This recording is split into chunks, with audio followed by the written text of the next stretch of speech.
Hello, everyone. My name is JD Calderon, and this is Of Mice and Wolves.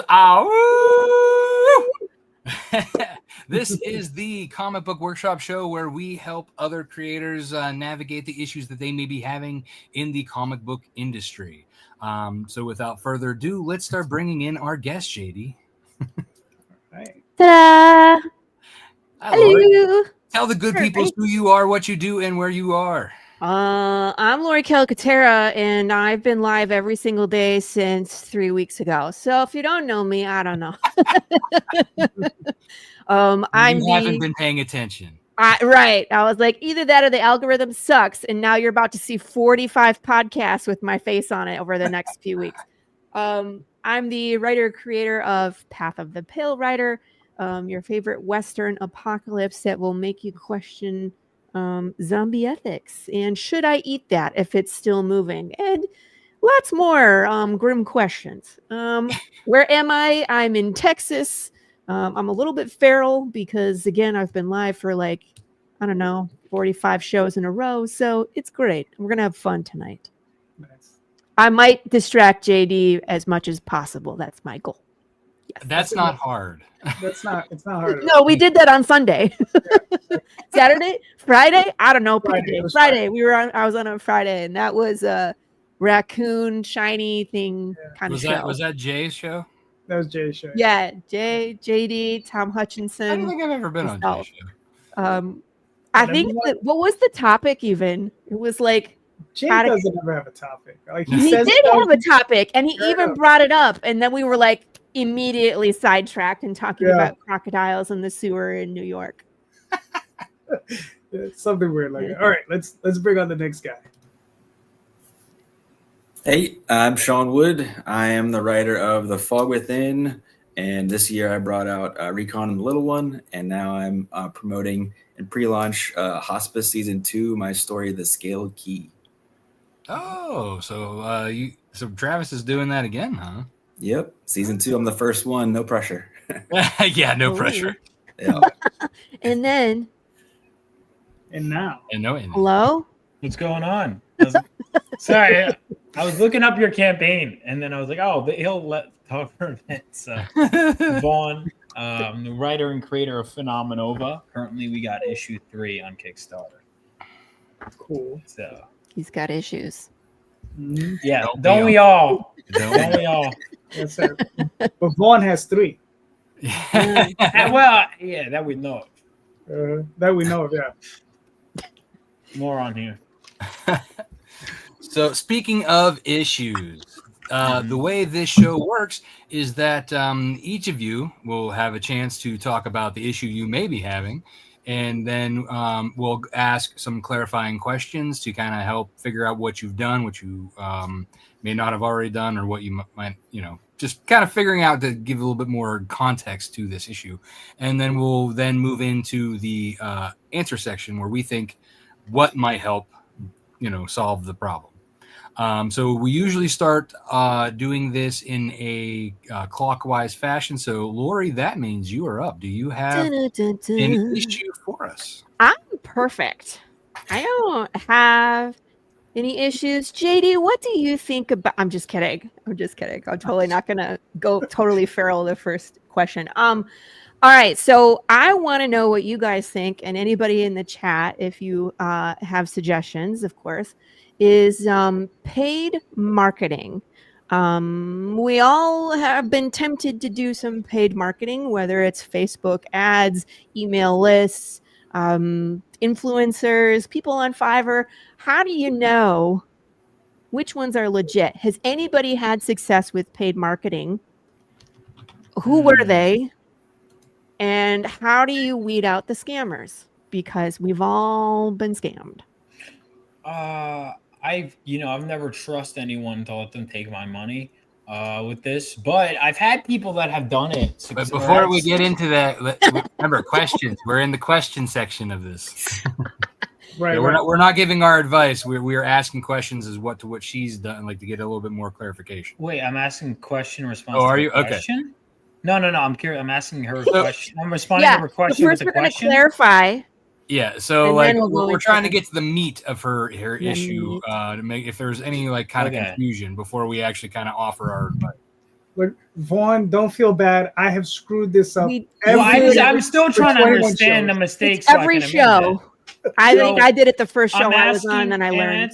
I'm answering her question with another question.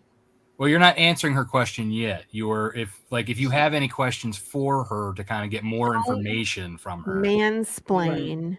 Right. Well, explaining isn't a question. Now I'm more confused. You're not helping me. Well, hold on. All right, well, JD, do you have any questions? Yeah, hold on. Let me, as an example, Laurie. Yes. Have you ever reached out to any of these people who have offered you any of these services? I have done. Well, I did Facebook ads, which I could talk about my experience with that. I've done where I've purchased an email list. So super backers that they qualify based on projects that are similar to mine. I've done, I've paid marketing where they do like, not so much book podcasts, but they've done like the press release, things that I'm not good at. Right. Okay. And so those are kind of the avenues that I've done. I've never gone for anybody that's like anybody that claims they can guarantee backers is full. Can I swear? Go ahead. Yeah, it's full of shit. It's full of shit. Right? Yeah. And then we've all seen that, different situations where creators use someone like that and they see high numbers and then all of those numbers fall in the last couple of days. And it's devastating to watch what we think is this really successful campaign go down to basically bare bones. So it's like, again, if someone has someone that they have used, there's one other one that I have done, which I've used a publicist, and that was legit. I've had great success with that. However, he's wonderful, and I always recommend him. That's Jeff Haas, but I outgrew him because, again, I have the time to do the same thing, so I could do it for myself. So okay. I'm looking for new avenues that I can pay someone to push my story into an audience that I haven't reached yet. Okay. Right? Sean, do you have any questions? I mean, you mentioned influencers. I have not gone that route, but have you found anybody influencer wise that you think could be legit that you've thought about trying? Or now I have seen someone else do this where there was two gentlemen on TikTok who had 1 million followers between their 3 platforms. Okay. And they ran a Kickstarter and it was not successful. So again, you know what I mean? Like just because they have followers does not translate to backers. Yeah, for sure. Yep. Right there. Ding, ding, ding. Mm-hmm. Are you wanting somebody to not only do like press releases and video stuff? Are you also wanting them to do paid advertisement as far as like Facebook ads and stuff like that? Possibly. It's just basically looking for someone that has access to channels that I don't. I can do the video work. I'm quite capable. I can do press releases. I just need them to be able to push them into places that will get seen. Because again, my algorithm only reaches so far. And we all kind of cross-pollinate within our own circles. Let me just give you an example. The last 2 days of my last campaign, which just ended on Friday, I was shared out by an incredible amount of indie creators. It's got to be like 30 or 40 indie creators shared out my campaign, which was amazing. I didn't get anything from it, which is crazy to me. So either the algorithm is working against me, and again, the next 45 days, everybody's going to see those shares, right? Or what? Are we not as effective in those shares? Like now, when you say sharing, was it shares on Facebook or were they sharing out your thing through like a Substack report or something like when they do an update, like an update swap? Was it that type of share? So on the Facebook, so putting on their own personal page. So again, hopefully hitting a different market than my own. And then also in the Kickstarter updates, like cross promoting there. Yeah. Vaughn, so did that answer your question of how the question section works? I get. Yeah, we're supposed to interrogate her. Yeah. Yes. Got it. Yes. This is an interrogation. Is that how you took it? That's how I saw it. To be honest with you. No, it's just clarifying questions like, what have you done? What have you tried? I think we're that's trying an not to offer the interrogation. same I think stuff that she's already is. done. I think clarifying questions is an interrogation tactic. Yeah, I think it literally is. Also, it can also be a sales tactic, right? I think Vaughn is right. Yeah. What's the difference? Well, hey, either way, do you have any kind of interrogation? On this particular topic, I don't believe so. Okay.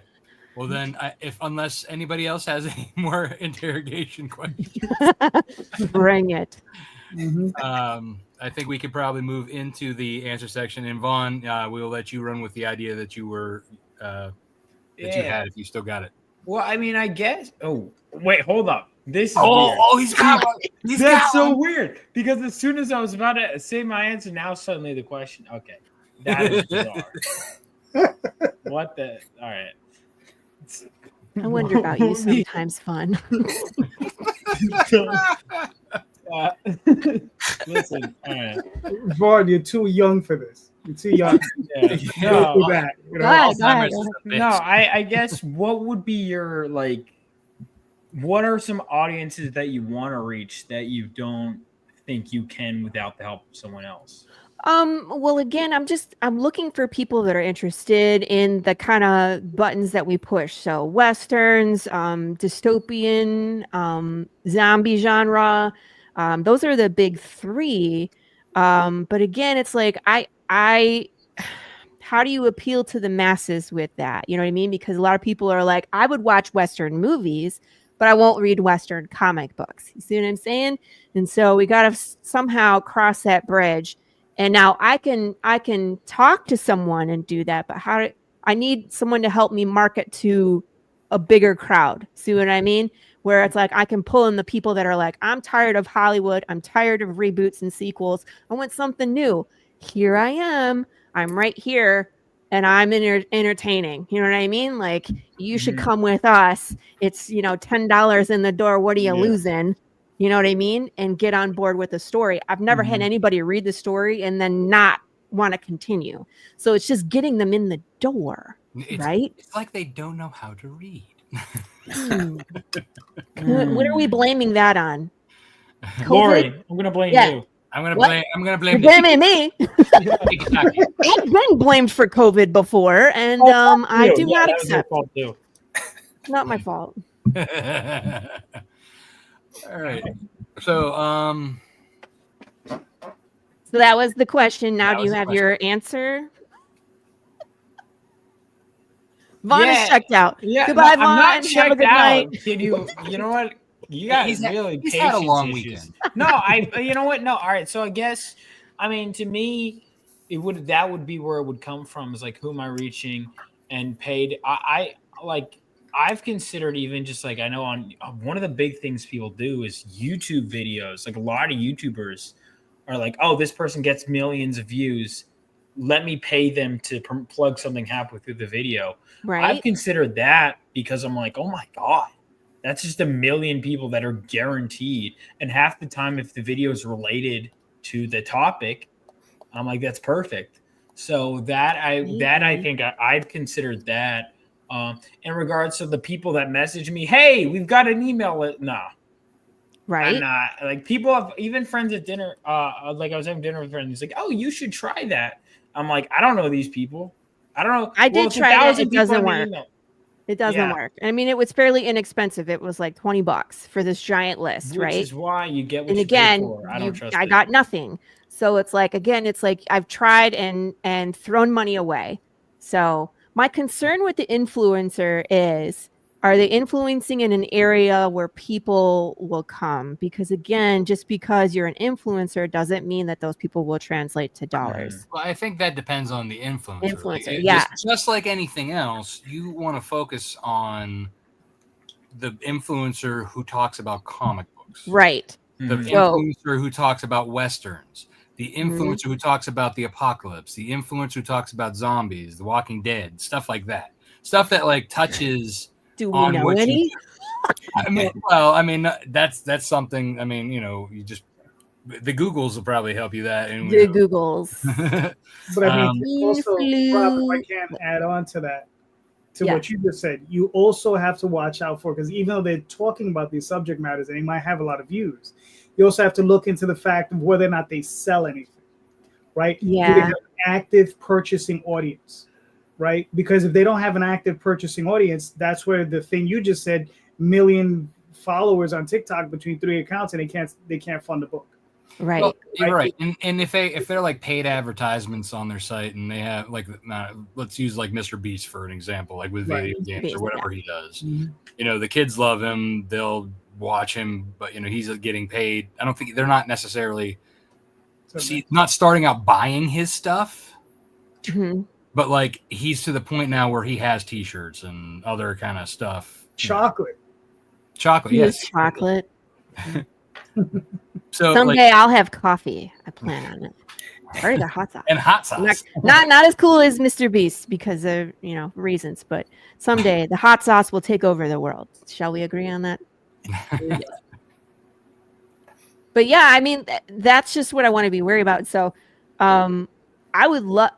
Here's what I feel like, whether this is true or not, but I feel like if there was someone out there that could do these things for us in indie comics, wouldn't we all be using them?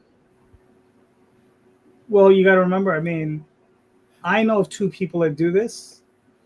I've utilized both of them, I've utilized one. I paid one, and the other one just helps me on the regular, right? One is Nita Lanning, right? She just helps me out because of the association, because my wife, she hangs out with my wife. So yes. And technically you're part of her network. Right. Yeah. So she helps me out. And then there's also Heather Allen, who I paid. Now with Heather, she put it way out there. It did okay. I think it was worth doing it because she really got a lot of people to look at it. Right. And it paid off because I did that first campaign. Then I did the second campaign. I'm like, okay, I made back all my money and plus. So I'm like, even with her added in with her fee. So I was like, all right, fine. Did I reach the levels that I wanted to? No. Listen, I could raise $4 million and I would still be like, damn it, still short. Well, the rest of us might judge you on that. You can be judgy all you want. Might be some subtle judging. No, listen, you could be brutally judging it, and I'll be like, it says you can reach me while I'm in Paris. I'll be fine. Yeah, you'll be. What is those? Like if I win the lotto, I won't announce it, but there'll be signs. Exactly. You'll be in France. I'll be lunch at the Eiffel Tower. Yeah, I'll be doing this show in the background. It'll be the Eiffel Tower. Like, is that a green screen? I'm like, nope.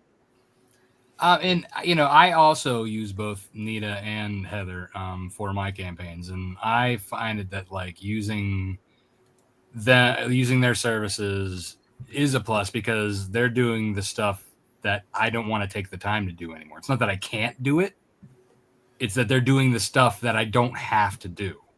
So like, it's not even just that, but again, outside of your circle, because yeah, exactly. You only get so far without paying to play, right? And I'm not as pretty as them, and I don't have as big set of assets as they do. Watch it. I'm just what saying. You're telling me is cleavage. Okay. I mean, look, my best Don't show. Smile, Vaughn. I can my see best you. like show, What? like comic book wise. Like at con, my wife was with me, and she has lovely assets, and she just sits there and sells. 100%. Yeah. All right. Ads. I think Sean is disgusting. To Amazon list. Check. I'm just listening. Yeah. You're like, what is going on in this show? Yeah, Sean. What do you have, sir? Do you have any answers for? I mean, I've seen a lot of the stuff that Laurie has done over the years, and I mean, she's done more than I've done. So I would say do videos and do crazy things, and she's already done those things. So I ran myself over with the car. Come on. Yeah. Tiki-taki. Apparently, so here's what my sons say. Get on TikTok, and I'm like, I'm on TikTok, but you know what I don't do? I don't do is TikTok. I'm on TikTok. Oh yeah, I do all the things on there. Silly things, weird things, Sometimes I fall down. Sometimes I run myself over with cars. I cook things. I make hot sauce. I rebind books. I do it all. Do everything. Yeah. Mm-hmm. But push it into the internet, like someone and just kick it out there. I do that too. I show off all the cool stuff I do. I'm just saying, in addition to. Yeah, so. That's just the thing. It's like our medium is not necessarily like that type of video worthy. You know, it's more like video. If we had like maybe like the talking comic book, you know, flipping things, kind of stuff like that. You know. You know what? There is something on TikTok that I would like to, I don't want to say copy, but I think we need one. There's Book Talk. Are you guys? I knew you were going to say Book Talk. Thank you. You look like you would like Book Talk. What? They recommend books to each other. And it's like, I mean, yes, people that read them. I want to do this where I'm just like, hey, if you like, you know, like mine, for example, you like Fallout Book of Eli Walking Dead Cocaine Bear, and then it's replaced with the picture of my cover. Like, you'll like this, right? Like, yours is like X-Men, Darth Vader, you know, and it's like, pick what you want. And like, we could put it all up there and be like, you would like Phenomenova, right? Mm-hmm. Do you like Terminator, time travel, X-Men? That's Fog Within. You know what I mean? So it's like we could do something like that and recommend our books in like a comic talk. I mean, why not? I'm going to start it without you, Vaughn. I don't need your permission. I didn't. All right, once again, projection. Once again. I just tonight because I can. There are times you'll be like, he's like, what did I do, Laurie? And I'm like thinking of something completely different. I'm like, but I'm just like, what you're talking about. See you. This is what it's like when I'm on a show with her. Every time I'm on a show with her, she's like, it's suspicious, and I'm just literally doing nothing. I think she's just like likes to tease you. I do. Because I love you, Vaughn. It's okay. You're like a younger sibling to me. Mm-hmm. I thought it was your nephew. Which is it? Well, I'm not Karen, but if you want me to be Karen, I can. I don't. I keep the wig right here. She's never far away. I've watched some of the segments from that show. It's kind of funny. You should do my episode with her. It's very interesting. Yeah. It's a shame that there are times I'm like, maybe I should ask Laurie if I could be on that show. And I could just be myself. And I was like, I don't know if the internet is prepared for me to be like that rude. I mean, you can. No, you should. You have to. You should. I mean, that's like, what Karen is for. It's just for. Only started being funny. The only way Daddy should be allowed on to do it is if he's wearing the wig. Then you have my full permission to just say whatever. You have to wear an even bigger wig. I get an afro. I'll wear a wig he needs a on top of the wig. He needs a beehive. An afro. Afro. I endorse it. Yes. A blonde afro. Wow. Oh. All right, we've gotten into the weeds on this. Sorry. John, sorry I interrupted you. You were going somewhere with the video? No. I mean, Laurie's done it all from what I can think of. She's already tried all those things, and they've been wildly successful from what I've seen and everything. So I don't have anything to add on my part. I'm still the youngling. I'll pay you $20 later. And that kind of thing. Yeah. Thanks, Sean. Of course. All right. Does anybody else have anything else for Laurie to kind of help her along, or any other thoughts? I think, Laurie, I just think you're stuck for every campaign to be on 30 days worth of shows from end to end. For the rest of your life. I think it's my calling, right? I think you all are just stuck with me. I don't mind going on the podcast. I just want to. We should have the Laurie channel. Oh God, I already have the Laurie channel. I mean, we should have like an old school knob on our computers. Click. There's Laurie. Ask John Westhoff. I don't know how. Like every show I was on, he was in the chat. Here's Laurie. Clearly, he's following you. Huh? I know. I don't know. Hey, Travis. I like everyone here. That's great. I think he's lying, but okay. Yeah, well, he did send out a newsletter that says trust me, I'm lying. Right. Yeah. Yeah, that was interesting. We gotten so many of those in this campaign. So one of my favorite message that I got was from Kickstarter support. I'm like, oh, did I do something wrong? And I click on it, and it's like, oh, it was made like yesterday, and it has like the official. Oh my god! All right. I Give me all your information. Surprised. Sure. Yes, Oh, yeah, that I too. love those guys. I was gonna say I was surprised this campaign how little messages I got from scammers, and then I stumbled upon all of them. I was like, oh, here they are. They were being sent to like my spam folder somewhere where they belong. directly in the spam. Right. But I was just like, wow. I was just scrolling through them. I was like, oh, okay. I thought there was less. Now they're still here. Delete. All right. Ah, well. Well, Laurie, I mean, we tried to help. I don't know if we did. It's fine. I got a good laugh out of it. That's all that matters. There you go. All right. Well, it looks like you have your answer. You're calling this book talk. I'll follow you. Should I do book talk as Karen? Yes. Oh man. No. Yes. Yeah. No, Karen hates all comics. It would just be like, do you like this? Nerd. Do you like this? Trash. Do you like this? Rip. Laurie, I'll do book talk with you. You and I can have like maybe Wednesday or Thursday. We'll have coffee and we'll just look at all the indie books. The sad thing, and I genuinely hate to say this about the algorithms, it literally does cater to just controversy, negativity. I have one friend who does it where he will start off the video by saying something outrageous, and then he actually turns into something completely normal. And like, oh, but it gets views. Because he's outrageous. I've seen shows like that as well, like podcasts where they debate a topic and it's something really controversial, almost to the point like, how dare they even do this? But they get a crap ton of views. It does. And you I also, even down to specifically negativity, like I'll say, I'll give you a perfect example. I said I like the new Nosferatu movie, right? Got like 2 views, and then I'll be like, my one nitpick with the movie got like 1,000 views. And I'm like, I love the movie. And it's like, everyone's like, why do you hate the movie? I don't hate the movie. Right. It was just this one thing. Like, we could talk about it and it could still be a good movie, but it's like the Howard Stern effect, right? You know, always got the negative things, always got the, it just is one of those things that just people feed into it, like when everything's all hunky dory, people are like, oh, whatever. The show that was appalling to me, the topic they were debating was, do women belong in comics? And I was like, mother effer, right? We were all watching that one.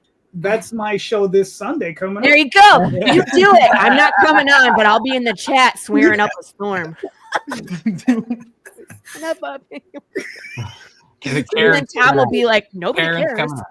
And it's all guys too. It's an all male panel. Just do that. See how you're gonna get a crap ton of views. Yeah. You will. That's the thing, though. You will get more views if you just are like, especially if you handle it with no grace at all. Well, I mean, Tyler Carpenter like kind of hit on that for a minute, right? Until he got kind of like burnt out of it.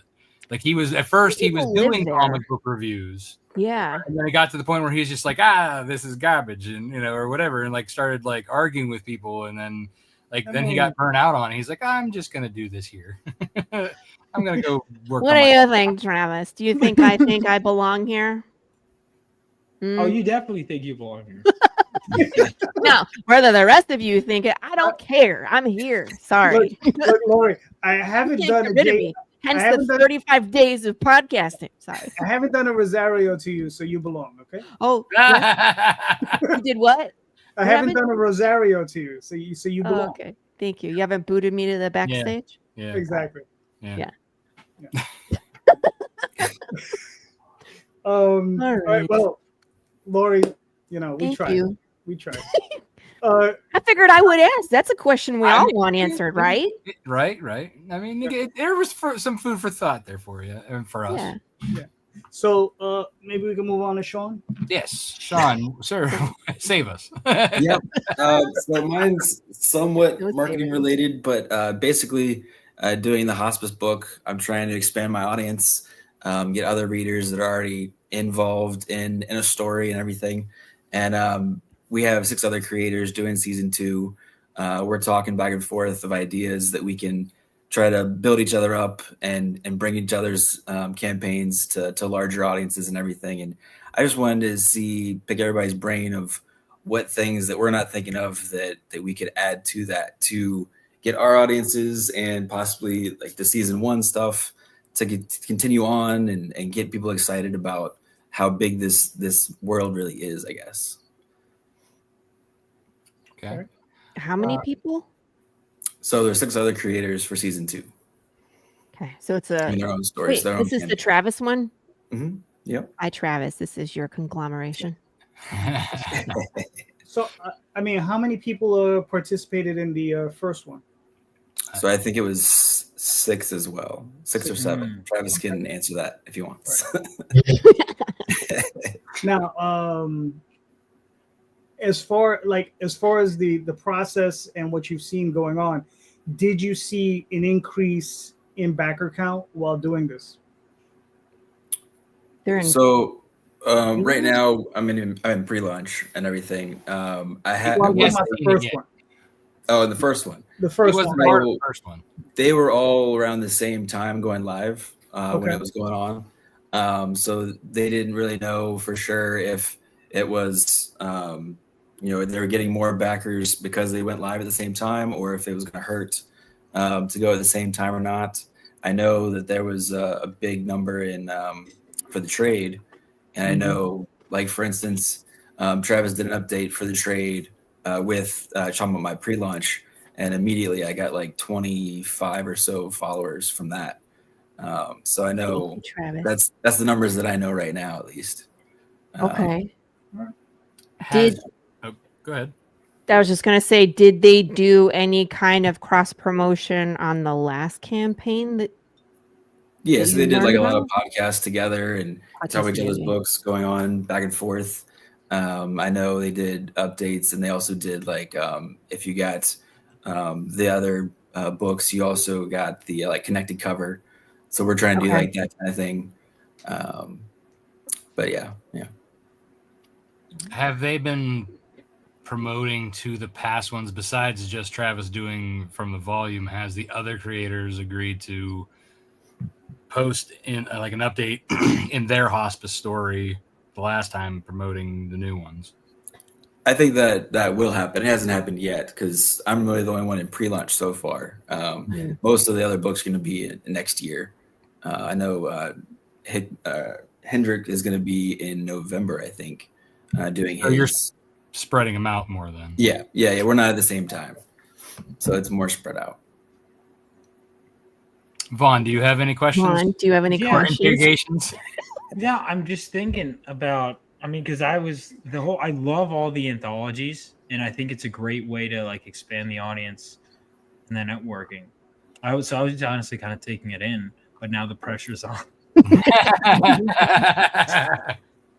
I don't know. So also another thing that I haven't mentioned too, my idea is most everybody's doing a one shot for this universe, whereas mine is actually the first issue is going to be hospice. And then I'm going to do 2 more issues after this, after the trade comes out. And it's going to be from the pages of hospice. This is my story with my character. So I guess I'm just kind of confused because I'm looking at the campaign. So hospice, because season 2, I apologize, I'm learning it. So when it comes to season, so is it like every season is, because you mentioned Travis is the first one, so is it every? So the first Travis, it was what 3 years ago, did a thing where he had 6 people writing their own standalone story in this hot universe, running simultaneously, or at least staggered, but like they were very close to each other. But it was still an anthology of this universe that Travis kind of like curated. But it separate campaigns or the same campaigns? They were separate campaigns. Each creator ran their own standalone book. Yeah. But if everybody backed each one, they got this like special commemorative. That's cool. Like the key card and stuff, yeah. But are any of the creators in your area? I don't think so, no. I had an idea. You live in Florida. Like it won't help you if you're all scattered across the United States. But. So I guess so. Like, is it easier to do it as one campaign or separate campaigns? What's easier for talent wrangling? So I mean, either way, it would be all the different campaigns. So like, I own my own story. I'll be selling my book, on my own and everything. And it's like the hospice is the building. It could be anywhere in the world. It doesn't have to be like the same exact hospice or anything. We're not like gonna interconnect or anything like that. We're doing our own thing in that same universe. To answer your question, Vaughn, easier I think would be to run it together. However, I think the what they're going for here is to dip into the actual building of separate audiences intertwining with each other. That's cool though. That actually is. Now, how many? If you could get them all on Book Talk, then we're going crazy. I was like, I see what you're doing here. No, that is really cool. Can we go into answers? Do we have any more questions before we do so? I do have one. Is there any reason you guys are running them separately and not waiting for one another to do one massive launch? No, we're just in different places at the moment. And like me and Hedrick was going to be doing around the same time. He has to push a little further back. But yeah, it's going to be pretty much going throughout next year, just in general. Okay. So, yeah. Here's a question I have for the group about this. Would it be helpful instead of running them all at the same time? Because again, I only have so many dollars I can spend on Kickstarter a month, and I'm like, I'm over budget where I'm at right now because I was live. I'm always backing everybody's project.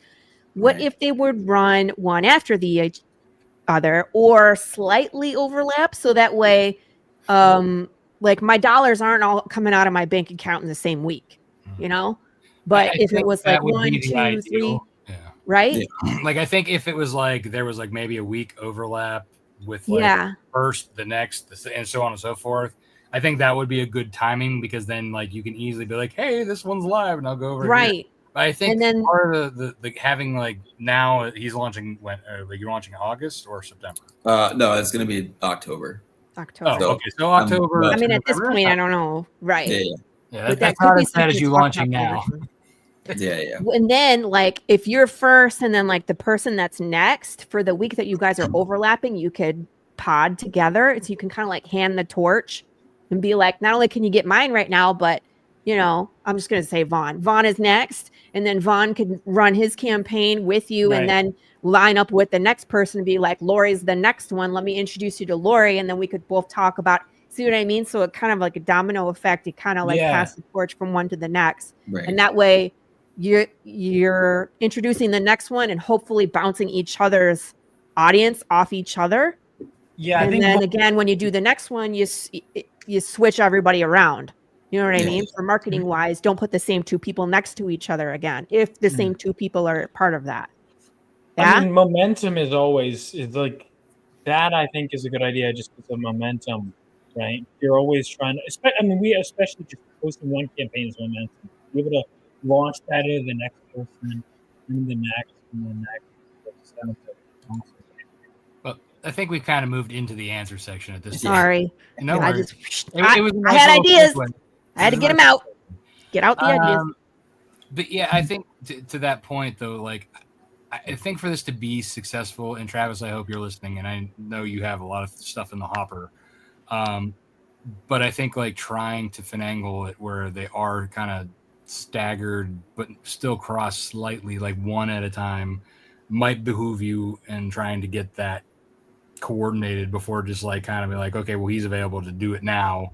Now, a month later, we're going to do another one because I think having that at least maybe a week crossover helps with the that momentum.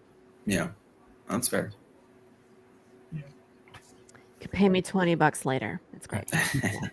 I'll pay. Like we're even, right? Because I was going to pay you. You're going to pay me. We're square. And then she'll pay for another email marketing scam with those $20. No, I won't. I only did that once and it didn't work. You can fool me once, shame on me. Fool me twice, shame on me. So does anybody have any more answers about like the specific topic that he was asking about how to promote Well, I mean, if you guys are overlapping, then you could do like the update swaps, right? You could also do. I was hoping that you would be in vicinity with someone because you could always go to Comic-Cons together. Like I've done this with the charter group, and I've done cons with William Russell, and we send people back and forth. That won't work. But moving on. What else? You could get do you guys have stacking? I don't know how that would work to do like stacking merch. Because I know you get special covers, but is it just one attaching cover? Like, how does the cover thing work? Yeah, that's at the moment. So we're still in the talks of that too. So I'll have that finalized by the time I actually go live. But yeah, we're still trying to figure out stuff. Maybe everybody has a piece of a poster. Like you would piece it all together if you collect them all. Because that's what I was thinking as well. Yeah. Pokemon. With that Pokemon? Yes. Like collecting Pokemon? Well, I mean, kind of like that. Of course, I threw in mind like the South Park voice when he was like, "Pokemon." Oh, okay. That's great. I mean, also, is there something like since you guys are all self-promoting, right? I mean, you're also co-promoting. Since you're doing the first book, is there any chance of you maybe getting a 3-page preview of the book that's coming after you? Right, that maybe you could either print in the book or in a PDF, something like that. Or I was thinking, PDF bundle, like as a stretch goal, but it's the PDFs for the other people that are creators. So again, you and I might be doing hospice together, but you could always put a PDF of issue 1, Path of the Pill Rider for Phenomenova. And so you're still introducing people to that other creator, bouncing each other's audiences off each other. Yeah. So one thing I was thinking about was doing like the backer stretch goals. So every certain amount of backers, we give one of the other creators their whatever comic they want to put in of theirs to show, hey, this is what I'm about, that kind of thing. But yeah, that was already a thought too. It's a good one. I think I mean, it is more beneficial for the following ones. Like Sean's going to struggle with, he's the first one out the gate and he's trying to get people to back his. So how are these other creators, unless they are promoting to their people through their previous campaigns, because obviously if they're not launching at the same time or even crossing over, it's a matter of like, they need to be pushing them to you. Right. Because you're basically setting up for them. Right. Blood pact. Yeah. Sign a blood pact. Yeah. There we go. That they're going to promote. And I like Laurie gets Tuesday, Vaughn gets Wednesday, Rob gets Thursday, JD gets Friday. And we all just promote on that one day. And I mean, to be honest with you, the person who should be is probably sitting in the catbird seat is whoever's going to be last. Yeah. That's the person who's probably going to get the most benefit. So he should be promoting you from now. Yeah. Like they all should be saying like, hey, mine's coming. But if you want to collect the things that are going to stack, you got to go from this one. Like this is number one. Well, whatever. Yeah. You guys need to figure out whatever the bonus is up front, because that's going to be the main selling point for you to get their people on board. Yeah. Blood pact. Blood pact.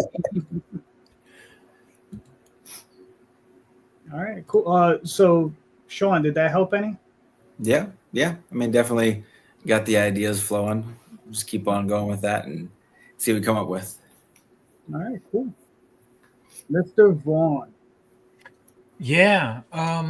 So I guess my questions would be in terms of, I guess, both one campaign, but then also campaigns in general. What is the best way to just kind of keep the momentum going? Because obviously you have those slumps, which are inevitable. I get it. But like, I was shocked. I went from like killing it 3 days, just abrupt, brutal fall off. Then it's like that. And it's just that. But I guess also in terms of, I know generally people like you're supposed to fill your campaigns, but like, is there a way to have, especially if you do different projects, like campaigns that way you're always constantly putting something out? Like I know some people have a second account. Is there a way to do that without being like what's the best way, I guess, in general, whether it comes to multiple campaigns or a single campaign, to constantly keep momentum going, to keep putting product out. Are you saying specifically like how to avoid the plateau? Yeah, how to avoid plateaus, or how to I guess keep people constantly engaged in your products. So, I mean, my first question to you is like, we know you have Phenomenova in the works. Do you have any other projects in the works? Yeah, I do. I have a short story collection, and I also have a book that I'm writing with my friend that's a comedian that's called I Can Fix Her. It's about a demon hunter who has an ex-girlfriend who's half demon, but she's not like other demons. She's different. I can fix That's her. what they all say. That's the premise of the book. And so I was like, wondering. I don't know about this crowd all of a sudden. I should probably go. So, Boy, you're gonna have to come on my show this Sunday, okay? Uh-oh. I don't like how that sounds. So that was and the thing is, I said that as a joke for a while, and the thing is, everyone laughs and wants the book, and I'm like, I should probably get started instead of just pitching it. So my question, I guess, when it comes to multiple books, is there a way to really earn that trust that, hey, I know you're still waiting on this one? Because so many people I know get screwed over. Is there a way to really keep building that trust? Or is it just over time? Keep delivering. Yep. You gotta do it. Keep delivering. So I've only done it twice. Rob, you're supposed to be asking questions. That's true. Yeah. Yeah. I mean, yeah. Okay. My question is, because you kind of have two of topics here. Like you're like, I tried to mold them sneakily, and that didn't. The after zone. I tried to mold them sneakily, but that didn't. That didn't get past anyone. They mold them. So which one do you want us to kind of? I mean, we probably have time. I guess just in general about momentum when it comes to creating. How do you keep a consistent momentum? Or is that still just cheating? No. There we go. Well, again, I mean, okay, obviously you're working on multiple campaigns. I mean, multiple projects.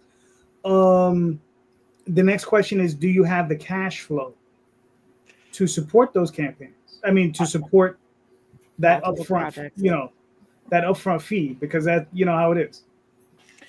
That is a great question that I'm still figuring it out. Gotcha. Okay. So I can get back to you on that. Right? That's the thing. I was spending the whole day. I was crunching numbers. So I'm like, that costs that much, and I'm like, that's not that bad. And then it was a constant back and forth of that when I was budgeting. Let me ask you about your activity, because I know you have a YouTube channel. Yes. How often are you posting content on that YouTube channel? Well, I was for a while doing like a short every day, and then sometimes like life happens. Yeah. But like I try and post like a couple times a week if I can across shorts across. I was trying to do a weekly show where we just will talk about a movie or a game or a comic, and I think I need to be more consistent on that. But I'm trying to start a weekly show. Now, when you are posting, how often are you talking about your own project when you're posting? It depends. I try and shamelessly plug as much as I can. But like sometimes, because I yap a lot, sometimes I had no idea. So sometimes I'll be like talking about a movie and I'll be like, oh, plug my book at the end. I'm like, oh. At the end? It was 3 minutes. Yeah. Well, because sometimes I'll be like, oh, I'm going to talk about popular thing. And then I'll talk about it for like 10 seconds. I'm like, anyway, here's my book. That way the algorithm. There's got to be a sweet spot there. Well, it was more than 10 seconds. But like I'm always trying new marketing strategies. How often are you posting on social media outside of your YouTube? Well, the thing about shorts, part of why I lean into them is because I can post the same one on like YouTube, Instagram, so Twitter, TikTok. It's going the short reel is on YouTube. Every single platform. Facebook? That was the one thing I noticed was TikTok. Okay, so you're pretty consistent. TikTok is very enthusiastic, but they're also children, so they don't have money. It's true. I don't think I've ever gotten a sale from TikTok. I don't think I've told people that say they're going to buy it. I don't believe them. But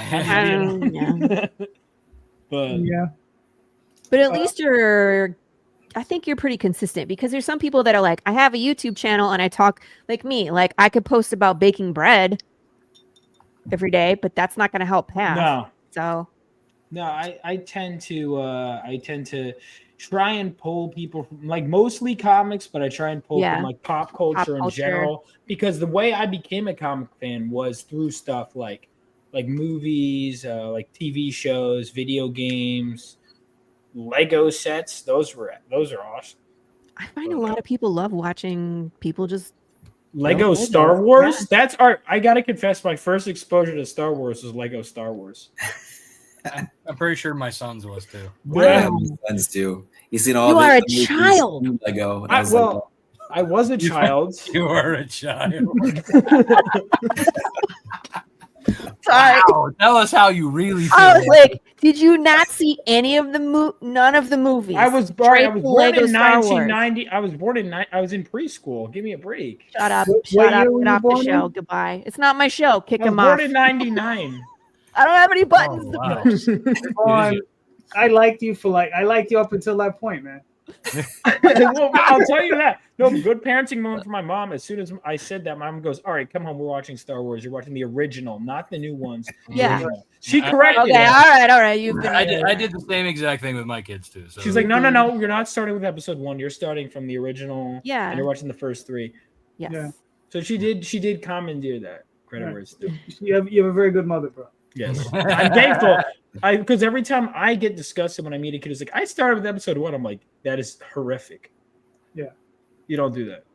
Anyway. Well, Sean, do you have anything to add? Any questions? I mean, for the downtime, I see Vaughn just like Laurie. I see him on all the time with the videos and always posting and always talking about where he's at in the campaign, call to action and everything like that. So is this leading to a clarification interrogation? Yeah. Interrogation. No. So, I don't really have any questions because I already see what he does. Okay. Fair. Yeah. All right. Does anybody else have any questions, or can we just start giving the young man his advice? What are you doing?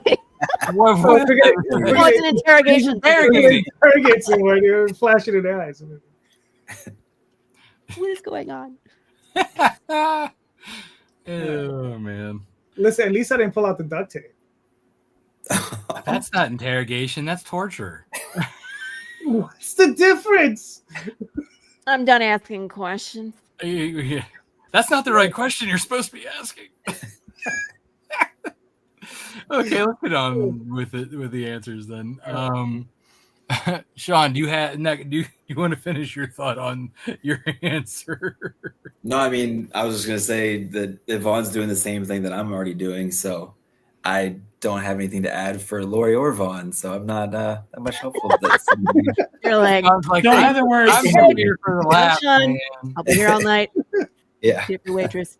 Fair. Laurie, do you have anything that you would like to? Sure. I think Vaughn's doing a lot of the things he should be doing. He's pretty active when he's not campaigning. He's still posting content. And it's like, unfortunately, I think that plateau just fucking happens. It's everyone.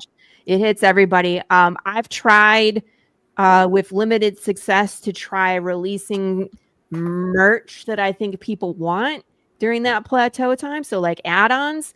Then it's got to be a mid-range. It can't be too expensive because people have already spent their money, but it can't be too little to make a difference. So I try to find some mid-level merch to bring out in the middle of campaign, which will kind of push me through some, I don't know. Do you believe in the law of attraction? It's like you get one backer for the day and all of a sudden 2 more show up. But you can stare at the screen all day with no backers and nobody comes. But it's just like that one person. I know. To change that number and then more will show up. Yeah, or you sleep and you wake up with backers. You're like, what? Or I sleep and I wake up with cancellations. That happens too. But I think like your posting could be a little more focused. Like I'm still trying to find that sweet spot on the Tuesday morning brew because I usually do the first few minutes of the show, but not a lot of people are tuned in the first 2 minutes. And so it's got to be because you want to get it over with, but usually that's when they'll tune out if you right. Well, I always give people an update whether they want it or not, right? Mm-hmm. But I'm always giving them an update no matter where I'm at. So if we're in art production, if we're in print, if I'm making merch, I'll bring it and I'll show everybody so they're a part of the process. So again, even though I have a 2-hour show and I'm interviewing Sean on the show today, I always do the first 5-10 minutes about what I'm doing, cool stuff I'm into, what other projects I'm doing, just to be in the forefront that I'm still actively doing stuff, and I'll do the call to action like, oh, my pre-launch is up, go sign up here, or my campaign is live, go back here. And then once I get through my stuff, then it's like, Sean, we bring you in, the rest of the time belongs to you. But just finding that sweet spot where it can't be at the end. I kind of do fluff talk in the beginning. What am I drinking for coffee? Blah, blah. My cool mug that says drinking the tears of my readers, whatever. Just to get through like those first couple minutes so people start turning on the show before I talk about updates. So, but other than that, I mean, you're already doing stuff. So I would encourage you to do more stuff and then experiment with different stuff and see what stuff works for you and your audience. All right. So your advice is to do more stuff. Do more stuff. Okay. Well, some back to work stuff for you. So like in my I tend to do cross promotion prints with other creators. So like I'll have like 3, sometimes 4, or something that gets a little bit much. But I've had, let's say on average, like 3 different campaigns that I'm cross promoting with that they get a freebie for promote or for backing us.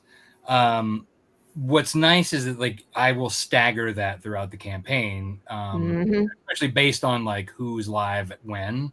So like obviously the person who's live before me that I'm crossing with gets the first introduction, and then like in the middle of the campaign, whoever like I'm directly in line with, whatever gets that one, and then like the person who's like on the end, crossover then gets so it kind of gives like we're pushing to each other. It's a bigger than just the cross promotion update, right? This is like a bigger thing. They get a freebie. I always do a freebie for the full moon for myself. So if it's like I am, I'm no sorry. What, yes. What? So I have you give yourself free stuff when there's a full moon. Yes, that's what it sounded like. Yeah. Well, I mean, on my campaign, I'm always giving my wolf pack, if they back by the full moon, they will get a free print. Do you launch your campaigns on the lunar phase? I do. That's amazing. Wow. I didn't know that. Yeah. And it's always on a Werewolf Wednesday that I launch. So yes, I do purposely. I will launch my campaigns around the full moon. Smart. Hey, we need to think of marketing like that. What works for me? Never. Go ahead. But that's something to kind of keep that middle given attention, like you're promoting or if you have like obviously everybody does the early bird something or other. That's clearly that helps you in the first few days, but you need that something in the middle that you're like that you can tout besides the milestone freebies or the stretch goal add-ons and such. Just anything to kind of give that little update that you can kind of sprinkle along. Also, so that's like mid-campaign, right? So after the campaign, do you have a website that you're putting your book up on? Is that for me? Yes. Yes. Right here, rebeloasisstudios.com. Okay, but so you have a shop they can buy there, right? Oh, yeah. Okay, so once you're done fulfilling that Kickstarter, and you've updated, I yeet it up there. Yeah, yeet it up there, but make it an event, just like you're launching a Kickstarter. Be like, it's available for anybody who doesn't. You got to make everything right now. See, that's the tough part. Is like I ultimately because I want to scale up, and it's like once everything gets. My fear is if everything is exciting, it's Nothing like all right, is. dude. That's my fear. I'm gonna buy you a top hat and a cane, and then there you go. You just put it on anytime. Everything, yeah. Look at a retail store though. Like think about like Walmart, or think about like Oh, new. Like on sale now. They are throwing out stuff. Like I mean, how many times have you seen a Coke commercial? I mean, I know Coke exists. It didn't go away. Right. You have to constantly remind. No, it is true. I mean, because there are things that I've seen for years. That I have, and then finally it has to hit you at the right moment. They say 7 times before. 7 times what I've heard. Or it sticks. Yeah, and I'm sure it's even more for crowdfunding because inherently people are like, I'm not paying for something that doesn't exist yet. Well, there's that, but that's why your website is so important in between. because people also are like, global I'm comics. not going to this kicky thingy, or I'm not throwing money at something that doesn't exist yet. I want the product when the product's available. Mm-hmm. That's why it's when I have that on there, and then also global comics, which I am on the front page right now. Just saying, but that is a good one too. I mean, think about it this way: if you have your stuff on 1,000 sites and you get $1, how many dollars do you get? $1,000 because per site, yeah. You see what I'm saying? Like it's I didn't know there's gonna be word problems on this. It's just business. It's all about word problems. Comics. How many comics does Rob have? That's why I post that's why I make my shorts, is I can post it on every single platform. Mm-hmm. And then if they're angry enough, sometimes they'll follow me, or if they like me enough. I don't know why I said angry enough. I don't know why I led with the anger. They wouldn't follow me if they were angry. But if they hopefully that stays that way. But if they like me enough, they'll follow me from one to another, and then to another, and then eventually, maybe. TikTokers, by the way, there's no conversion rate. Those people are stuck there and they don't leave that platform. But that's crazy. That's exactly it, though. If you have your stuff on all these platforms and all these people are nested on these platforms, you then have those customers on those platforms. People like to shop where they shop. Yeah, people exactly. Will only shop on Amazon. People will only shop at Walmart. People will only shop at Target. People will only shop on Kickstarter. That's why I would always do on 3 different platforms. I switched to Kickstarter as my launch this time because just for 1,000 reasons Kickstarter I'm glad I made the switch. But there are people that will be like, I like you. I'm like, cool, you going to Kickstarter? Like, no, I'm sticking with this one. I'm like, oh, okay. Guess I got to make another campaign. But that's just the reality is, people are going to stick where they're comfortable. Yeah, it's true. That and people don't like putting their credit card information on every site available. Or creating 17,000 passwords. Right. Dude, I hate that when you're like, what's the worst is when I type in the username and they go, that username doesn't exist. So you go to change the username. It's like, sorry, you can't use that username. It already exists. I'm like, what do you mean? Yeah. The internet's fun. But yeah, so I mean, there's stuff promote when you put it on something new. Like that's again another thing. Like not just your website. When you put it on something else, tout it out there because those shoppers will go there. So every time you put it somewhere and make an announcement. Yeah, I mean, Vaughn, the only thing I have to say is you're young, so I mean, if you want, you can sell blood. That way, so it's so helpful. Sell blood. Okay. Hey, you got a blood donation tier on your campaign. Yeah, they can get your blood. Wow. Someone would do it. Someone would do it. Send them a ketchup packet. Somebody who's like, I need a blood transfusion. Send him a ketchup packet. I'll confess I never thought of that, and I'm kind of glad I didn't, to be honest with you. Now I feel bad bringing it up. Sell hair. So kidney. You can look like my main character too. I just shaved my head. Someone suggested that actually in my campaign. They said, Vaughn, you should shave your head for a stretch goal. And I'm like, probably not. Ooh. But I've seen if people you give me $10,000, if I get or in addition as one tier, addition to what I have, you need to do it as a tier. Vaughn shaves his head tier, just one, and it's $2,000. I feel like I remember Chuck Pignon doing like hot sauce in his eyes once or something.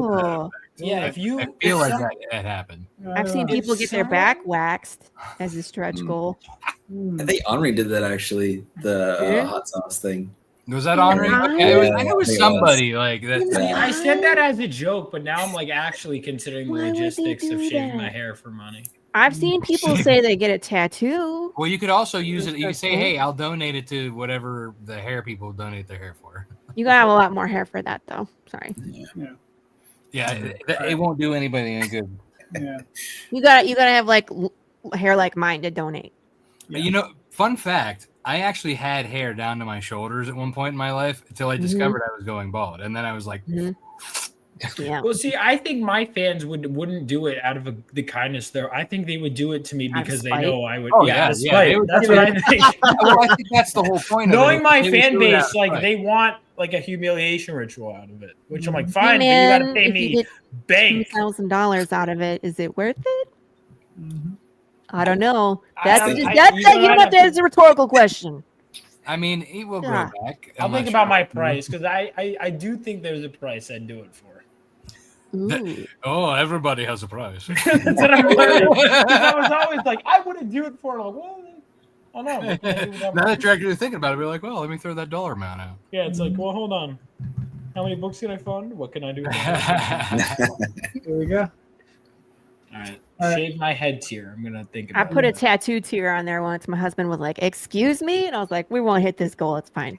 I have done that as but it never got unlocked because it was really the tattoo. Just get it. Well, just get a temporary tattoo. Big. I didn't specify. Right. I feel like people would be upset that I cheated them, but I did send them off. They should have read the fine print. Haven't they seen any of these genie movies? No. You know. Like, you now owe me $10,000 each. That's what happened. So Vaughn, I don't know if that helped any. It did. I think it did. Yours. It sounded basically, just keep experimenting like a mad scientist until and then posting. Which it's fun because you have youth on your side. You can experiment, and then once you find something that works, you can use it. Whereas I also have a lot of ADHD. If I experiment, they keep going. I'll be dead before I figure this out. Yeah, I generally one of my tactics is I'll get excited about stuff, and I'll be like, "Oh, I didn't ran out of things to say," and then I'm like, "All right, well, what if I made 3 different videos about it?" There you go. That's one of my tactics. There you go. I don't get it. Because for making shorts, if I get 3 days worth of shorts and I want to talk about something for a limited time, but I run out of time and the shorts can only be this long.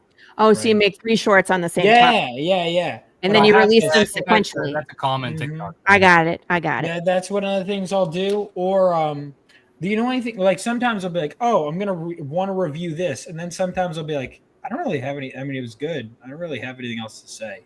That's the worst. It was good. Like I either have to have opinions or not, and sometimes the worst is when I'm like, I mean, that was fine. I'm like, all right, I can't talk about this. You should. Oh my god, that would be hilarious if that was someone. That's a whole TikTok channel. Someone's like mediocre takes. Where they're just like, I'm gonna review Superman. Man, it was pretty good. What is it rated? I think that's a perfectly fair rating. No further commentary. No, 1 thumb up. Cut to black. Just like 10-second clips. It would be hilarious. The movie was good. Movie was good. Oh. All right. So Vaughn, I hope that helped. Yes, it did actually. Good. It actually did. JD's like, I don't even know what's going on anymore. No. I'm gonna start pulling up campaigns, and I'm gonna let everybody know. This is not like my Sunday show. We don't do a full scroll through thing. You got 2 minutes, maybe 3. All right. So make it quick. I'm gonna pull them up, and then we'll make it quick. Laurie, you're up first. All right. Welcome to Path of Pale Rider. We closed campaign on Friday. We got late pledges open. You can get books. Issues 1 through 7. We got some fabulous. All the variant covers are still available. The catch-up tier is available. It is a Western apocalypse where death is broken. So if you like things like Book of Eli, Spaghetti Western, Walking Dead, sprinkle Cocaine Bear on top, welcome. You are part of our fandom. We got tons and tons of crazy things rolling at you in this issue. This is a do not miss this issue. Everything's been leading to this moment. Don't miss out. We're going to be talking about it. You're going to have some FOMO when you're missing out in the chat. So, Terry Parr, so hot right now. That is a good one. Mm-hmm.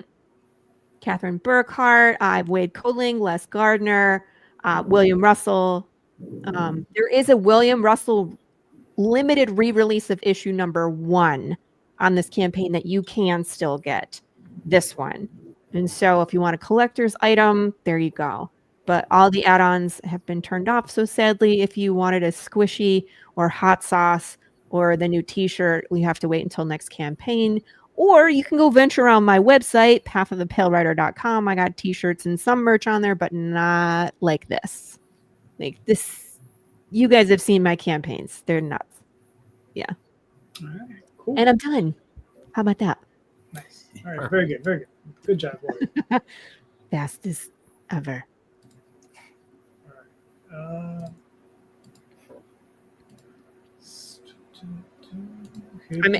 I mean, for me, because reasons. Sean, so what do we got? So this is Hospice the Scaled Key. Basically, my character, Alistair Redgrave, he is a demon hunter, and I have a plane behind me, if you can hear that. I can't hear that. Wow. Yeah, it's loud. But he is a demon hunter, second generation.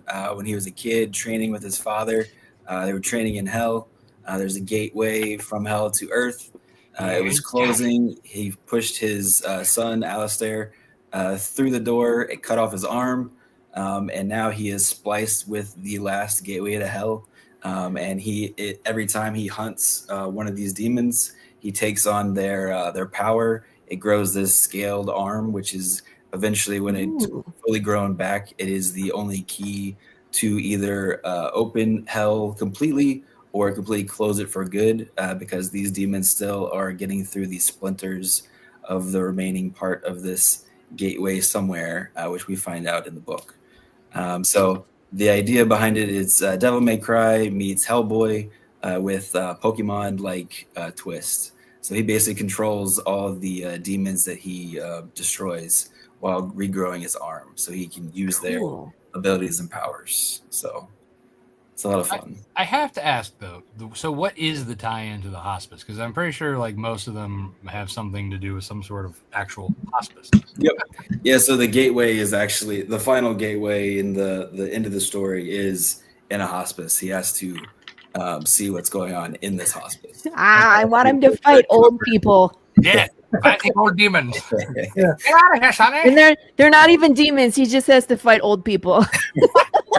That's the twist at the end. Yeah, you found it out already. They're all lined up for like 11 o'clock buffet. They're dying cancer patients where the cancer comes out of them as a demon. There you go. Ooh, Could be. I like it. There is something tied to it though. So they have to fight him for the TV remote. Get away from Bingo and Wheel of Fortune. Yeah. He didn't call Bingo. It's my turn for shuffleboard. Yeah. And you said you're looking to launch what, in October? Yeah. That's the idea right now. Yeah. Nice. Yeah. Very good. All right. Next up is Mr. Vaughn. Killing it, by the way. Good job, Vaughn. Thank you. There you go. So this is my book, Phenomenova. It's a superhero story set 20 years after World War III, and it only took us 3 issues, but I'm finally introducing the title team in the third issue. So Phenomenova, in this issue, we are seeing the title team as they try and stop a heist at a nuclear reactor. A group of supervillains is taking it over. What are they stealing? Well, you're going to find out in issue 3. We have our character Estrella, who is kind of the main detective character. It's my most action-packed issue yet. And my best, I think, based on my script, I just got up to, I think we're 19 pages inked. So we're about halfway through the book, and we're keeping a steady pace. And obviously, the faster things get funded, the more rewards you get. We're like just over 500 away from our goal. And once we hit 12K, that unlocks the trading card, 20K, the next one. And all of that, of course, goes right back into keeping this series going at the pace we're going.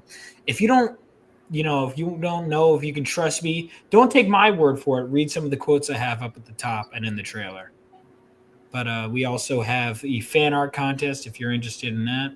I always say in an age of deconstruction or cynical stories, this is an uplifting reconstruction of the superhero genre.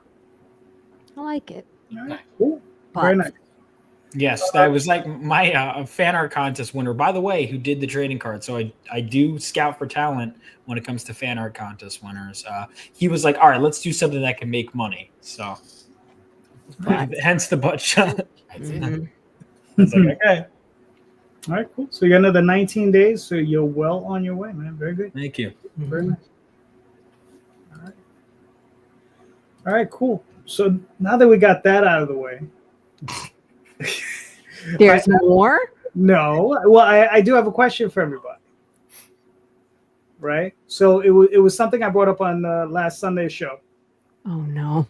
And I'm curious, what do you guys think of you know, it's a thing I've been thinking about for a while, right? Because one of the things that I think that now that Diamond is gone, it's no longer with us. One of the things that I think that's missing in the industry is previews, the catalog, right? So it's gone because we no longer have a physical catalog. Now all we have, everybody's going digital. But the problem is, by going digital in these platforms, in these spaces through distribution, we were already in the back of the catalog, which was bad enough. But now on a website, it's even worse because it is, you know, that catalog was 400 or 500 pages deep. And it was very easy to just skip by the indies. You understand? But at least it was physically there. So at least, you know, there was a chance that people would go through it. But with a website, how do you expect a retailer to go through 400 or 500 pages or more, right? So my question is what are we missing, right? My thought is I think we're missing something physical that we can put in the hands of fans. I was thinking of doing something like a newspaper, possibly a small magazine. I don't know. So I'm just wondering, like, what do you guys think of that concept, that idea? What do you think can be done to bring that about? And then how to finance it, right? Because I ran some numbers, not cheap. Okay, so it's not cheap, right? Actually, I ran a bunch of numbers. So yeah, you know, there is the question for you guys. So something physical definitely would help, but like you said, it's not cheap. I'm almost of the mind, and you know, because like Marvel and DC still put the ads in their books, right? I mean, that's something that like I know is sort of a commitment, but like more affordable if like indies were to get together and advertise each other's books in their books. You know, like maybe have like Comic Talk. Huh? TikTok. Comic Talk. Book Talk, you know, for comics. Just kidding. That's not the answer. But you see my point, like, you know, the more like if you know you're giving your fans basically, let's say like, so to add, say I have a 24-page book, to add 4 more pages of ads and sell for like a quarter-page block, right? You know, that's what 16 other creators. Yeah, that's 16 other creators that I could be promoting per issue. If someone will pay for that, right. Or, but I mean, like obviously the cost would be minimal with between the 16 because it's not that much more to add those 4 pages. Yeah, I've offered ad spots. I haven't had too many people bite, but again, I haven't been around quite as long as the two. Right. That's just it. I think it has to be one of those things where like you have to get like all the creators to like buy into the idea and do it themselves as well. You know what I mean? Like that's kind of like it has to be. And JD's been kind of talking about doing this catalog for a long time. Yeah, I've been ruminating it for a minute because it's one of those. It's a commitment, right? Because I would, to begin with, I would think biannually, then maybe quarterly, and then bi-monthly. So even in that schedule, we're looking at a 3-year commitment, right? And then just going beyond, right? Could you do something digital where you could email it? But again, it's not 400 pages. Maybe it's no. I'm looking at See that's a catalog. No, what I'm looking at is something like a 32-page or 48-page magazine that we can actually put in people's hands. You know, my thing is like, think of the old Wizard magazine, right? But just featuring indie comics, right? And like Rob's idea is good, but the only problem with Rob's idea is that it's limited to Rob's audience, right? Whereas if I can get but that's what I was saying. It would have to be, I think more people would have to do the same. That's the tough part, is there's so many people, which is great, but there's so many people. So it's like, okay, like I'll do an update blast with a bunch of campaigns, which is helpful because people like to have it narrowed down. It's kind of like they don't want that choice paralysis. Yeah. But oh my God, it is. And I hate to say, because we're all uplifting each other, but at the end of the day, and I hate to say, we're also always competing against each other. That's the fact of the matter, is you have like, I disagree. And you don't even think a little bit?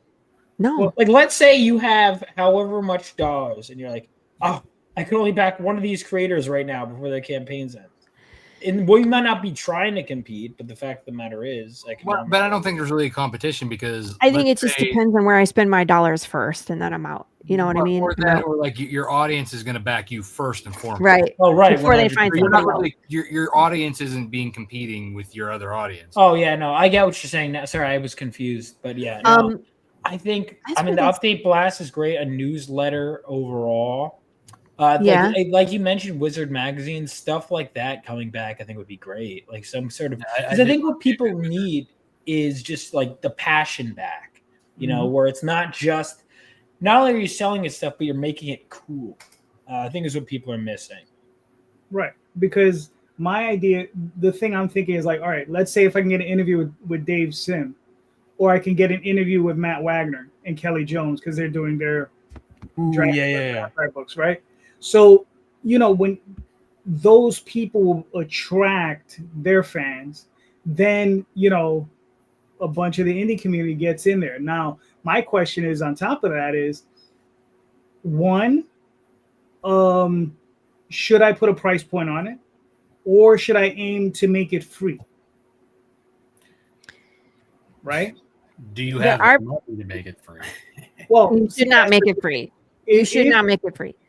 Well, when I say free, I mean free to the public, right? So, do we think we could? All right. Do you think it's possible to herd the amount of cats I would need to herd to pay for the advertising in the book? There needs to be some kind of subscription, right? For a magazine. Like you can read the first one for free. Like you can kind of like Global Comics, read the first one for free, and then get in, you know, and the subscription. By the way, there are these magazines already. Like Tim from Earth Dog Studios is doing, I don't know how often, but he has a magazine where he interviews people and showcases art. And so does Kevin Davis. He started one that's not only comics, but also on mental health. And so there are some of these out there already. They just need to be more. Huh? Right? Those are all digital? They're physical. Well, I don't share about Tim's. I think Tim's is digital. Right. Kevin's is physical. Okay. And there was another one I was featured in as well. I forget, but they're out there. But I think like if you're printing something physical, there needs to be a cost to it because obviously you're incurring cost.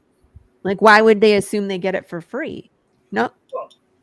Well, you got to, I mean, that's the thing. Well, if you look at something like Comic Shop News, right? When you go to a comic book store, it's like a flyer that you would pick up at the supermarket. Right? That's different. Right. So yeah, it's kind of like the card magazines that have the ads in them. I mean, like if you're going to print it on newsprint, then sure, you could do it for free. But I mean, like if you're going to do it on glossy paper, again, it's just like, what do I do with the stuff that you get at the grocery store? I might look at it, I might use it, and I ultimately throw it in the trash, right? And so it's not worth anything to me if it's free, is my thing. If you don't attach some value to it, people aren't going to put value in it. They might flip through it and then leave it on someone else's con table or whatever. You know what I mean? But if they're investing in it, they're more likely to read it, in my personal opinion. No, you're not wrong. You know, but that's why I'm asking this question. You know, Sean, you got any ideas? I mean, I'm just thinking. Everybody always talks about Wizard Magazine, and I loved it growing up too. But like, do we know what was eventually the downfall of Wizard Magazine? Like, why is that not around anymore? No one reads magazines anymore. Well, yeah, that's fair. That's not Is entirely. that the only reason? Or no, that's not entirely true. The biggest issue is you got to remember. I mean, with something like Wizard, when they started, there were occasional months where they were outselling the #1 comic in the country. All right, so they were probably selling upwards of 500,000 copies. That's the they went all digital. Right. They did that. They transitioned to all digital in January of 2011. Right, and then eventually they went out of business, even their conventions and stuff.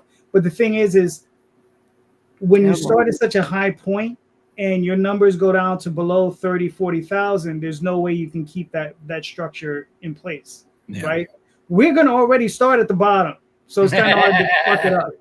at that point, right? So we're starting off at zero. So it's that's the expectation. We already know. We're like, well, we're not going to make anything. But my thought is to give voice to independents in comic shops, right? At conventions, right? If we do, let's say if I were to do a 10,000 piece print run, I was to do a Kickstarter. Say you could get a bundle of them for like $5, $10, and distribute them at shows or whatever, right?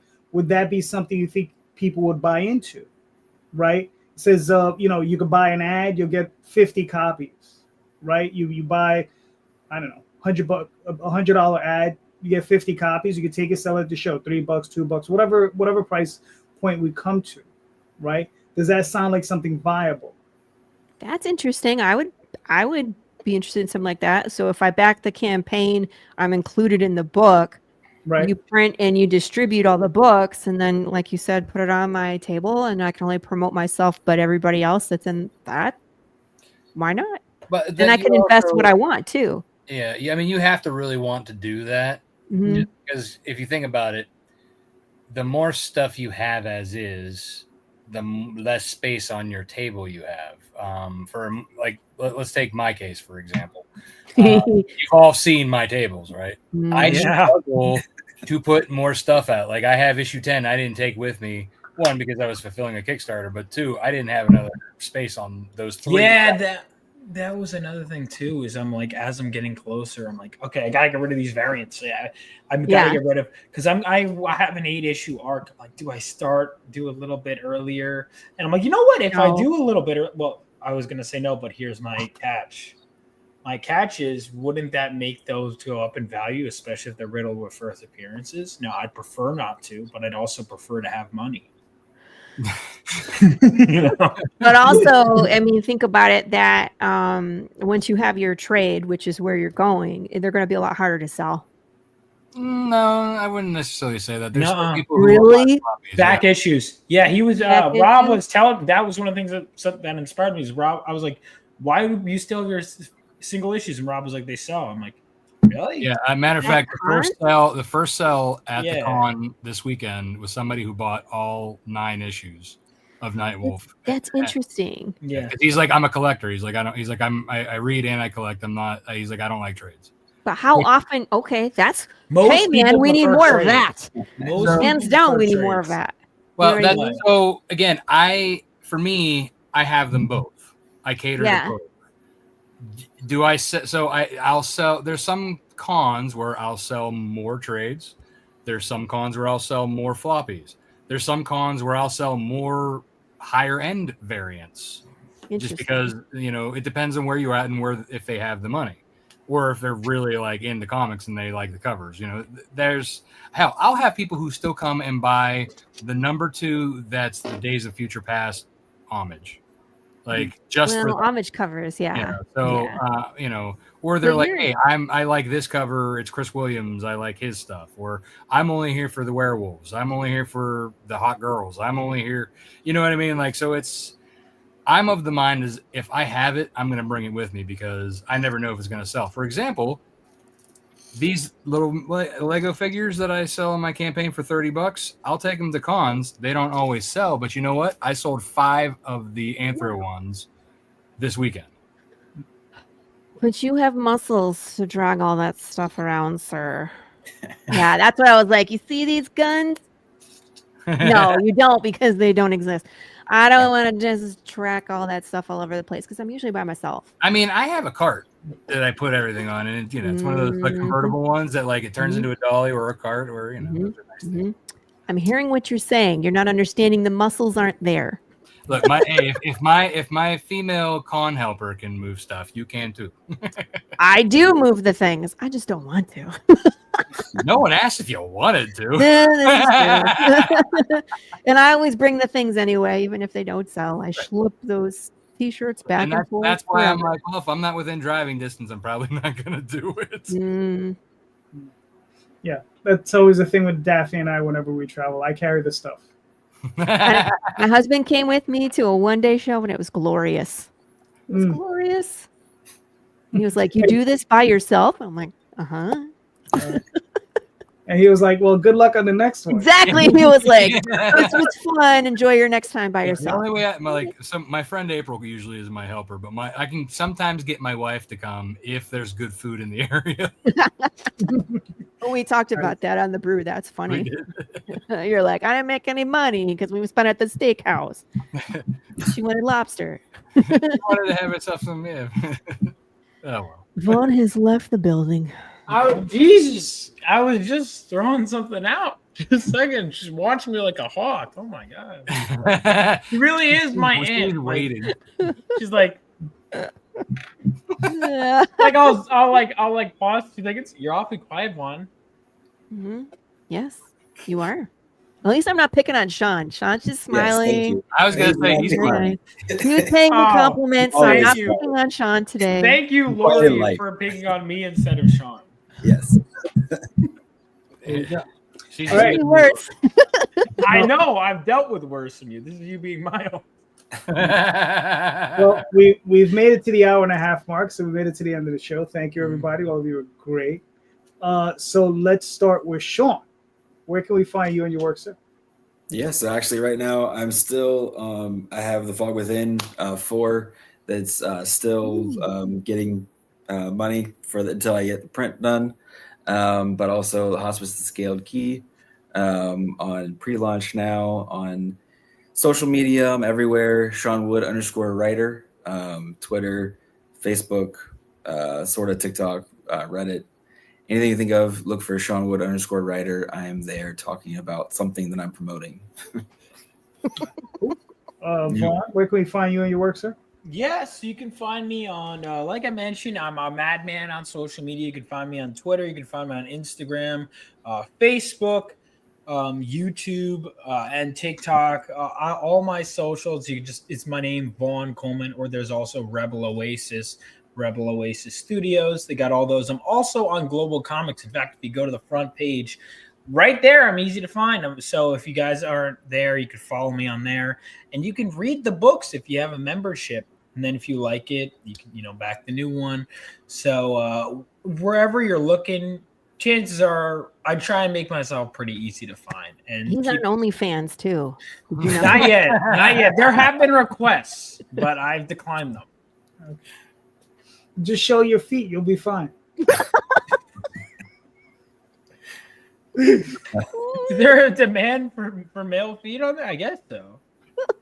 If you shave your toes, I'm not going to no, find no. out. I'm not going to find out. I was very tempted to open up an OnlyFans and only show my cat's feet.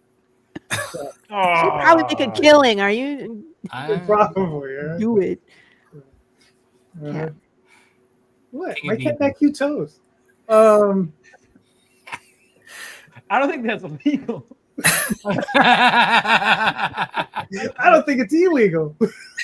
Wild West over there. If you want to test the boundaries of the laws, Oh my god. Oh. Well, What until are it you- gets shut down, right? Are you suggesting something? Yeah, no, I was literally saying cat feet, not Just cats, feet. What are you suggesting here? what was the underlying? He's like, All right, never mind. all right. hi, well, I'm Laurie Calcaterra. where can we find you and your work, Laurie? You can find me cracking up everybody on this show. I'm on Facebook, Instagram, TikTok, YouTube. I'm on all the things. You can catch me every Tuesday morning on the Tuesday Morning Brew. Not on Wednesdays, on Tuesdays at 11 a.m. Eastern Standard Time. I am on my own channel, but I'm also on the Madness Entertainment group. We're soon to be going to Roku. I'm so excited. That should be fun. I also just joined Rolling Squid Bones as a publisher, so I'm looking forward to exploring that. Chad gave me power I have not had before, and I'm going to push all the buttons and see if anything explodes. But yeah, you can follow me on the socials, follow my things, and then of course, if you need Path of the Pale Rider books on the Kickstarter, there is late pledges, or head to the website pathofthepalerider.com. Thank you. All right, cool. Rob?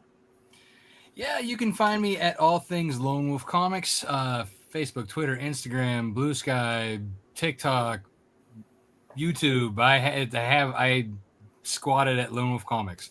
But I'm mostly active on Twitter, Facebook, Instagram. You can find me personally at Twitter, Facebook, Instagram at Rob Multari. LoneWolfComics.com is my website. You can go there to get back issues and trades as well, if that's what your taste is. Or if you're a Kickstarter only person, you should go to snowpod.lonewolf.com and get yourself ready for the next Kickstarter for Snowpod number 4 and hit that pre-launch button. All right, very nice, very nice. I'm JD Calderon. You can find me on Facebook, Twitter, Instagram, all those different places. YouTube every other week with this madman here, Rob Multari. This Sunday night with a bunch of other crazy folks. Sometimes Jay, sometimes Tom, sometimes some other folks. So we'll be there. Currently on Kickstarter, I didn't show it, but Dreamweavers is up there for the 19 days. Go check that out. Oswald Chronicles will be returning probably on Monday. Now, is this another part of a story, or is this a trade? Because there's another part of a story. Okay, well then I'll wait till the trade comes. Blasphemy! No, that's fine. Yeah, I'm a trade waiter too. So. Well, here's the thing: your books are so you have so much content and so much you drop them weekly, and I'm so confused. Every 6 weeks. Right. Yeah, I think he launches more than Carissa. Yeah. Wow, wow, fighting words over there. Listen, I mean, I'm trying to get to 14 campaigns a year. Shoosh. Is that real? Or is that a joke? Yeah, no, Are he's you joking? He's legit. I'm trying to. I'd love to get there, man. I'm trying to get there. Yeah. I gotta go and soak my head in something because that's insane. Yeah, but listen, it's all in the name of fun. Or insanity. I mean, I'm gonna get you a white coat. I mean, we all have issues. When's your birthday? Send you a white coat. Birthday? Yeah, happy birthday. Put this on. I know. So here's my gift from Laurie. Yeah, he's like, oh, it's like a hug. Sure. loves me. They put you in the padded room. Says, but I also want to add, please, everybody, check out the show notes. In the show notes are everybody's links to their campaigns. Go check out those campaigns. Click those links. Buy those books. All of these creators, they're passionate creators. They're all creating great books. So please go check them out. Buy some books. Thank you so much. And just remember, read more indie comics, especially ours. And have a good night. Thank you. I can just hit the damn button.